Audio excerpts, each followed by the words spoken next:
మనలో చాలామందికి గుండె జబ్బులు రావడానికి, థైరాయిడ్ రావడానికి, తిన్నది అరక్కపోవడానికి, ఓవరాల్‌గా ఇమ్యూనిటీ పడిపోవడానికి ఒకే ఒక కారణం ఉంటుంది. మనం పోషకాహార లోపమేమో, జీన్స్ ఏమో, సరిగ్గా వర్కౌట్ చేయట్లేదేమో అనుకుంటాం కదండీ! వీటన్నిటికంటే గొప్పది, పెద్దది ఒకటి ఉంది. నెగెటివ్ థింకింగ్ అండి. అరే! మరీ దారుణంగా చెప్తానండి. నెగెటివ్ థింకింగ్ లేనోడు ఎవడైనా ఉంటాడా అని మీకు అనిపించవచ్చు. యెస్, ఉంటాయి నెగెటివ్ థింకింగ్. ఎప్పుడు? అమావాస్యకి, పౌర్ణానికి ఒకసారి నెగెటివ్ థింకింగ్ రావచ్చు. పోనీ వారానికో, రోజుకో 2 నిమిషాలు రావచ్చు. కొంతమంది అలా కాదు, దీర్ఘకాలం. ఇక పొద్దస్తమానం ఇదే పనండి. Negative, negative, negative. ఈ నెగెటివ్ థింకింగ్‌లోనే ఉండిపోవడం వల్లే ఎక్కువ రోగాలు వస్తున్నాయి. ఎలాగా అంటారా? ఎక్స్‌పర్ట్స్ చెప్పిందే చెప్తున్నాను, నోట్ చేసుకోండి. ముందు నోట్ చేసుకోండి, తర్వాత పరిష్కారాలు ఆలోచిద్దామండి. జనరల్గా గుండెకి సంబంధించిన జబ్బులకి హార్మోన్ ఇంబ్యాలెన్స్ కూడా కారణం అనేది ఎక్స్పర్ట్స్ చెప్పేది. కార్టిసాల్ అనే హార్మోన్ ఉంటుంది.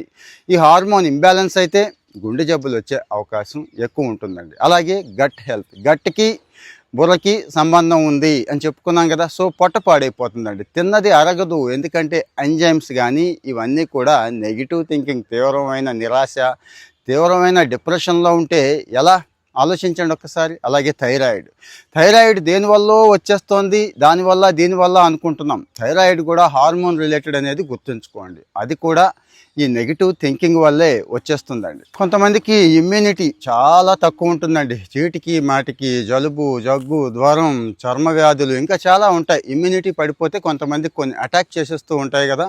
అది ఎందుకంటే ఇమ్యూనిటీ వేరు, సరైన తిండి లేక, సరైన మందులు లేక, సరైన డాక్టర్ లేక అనుకుంటాం కదా. నెగిటివ్ థింకింగ్ అండి. అక్కడ కూడా నెగిటివ్ థింకింగే ఉంది. నెగిటివ్ అంటే ఎవరిలో ఉంది అంటారా? ఒకసారి చెప్తా, ఆలోచించండి మీరు కూడా ఒకసారి. ఫైనల్గా ఒళ్ళు నొప్పులు, ఆ నొప్పులు, ఈ నొప్పులు అని బాధపడుతూ ఉంటారు కదా మన వాళ్ళు.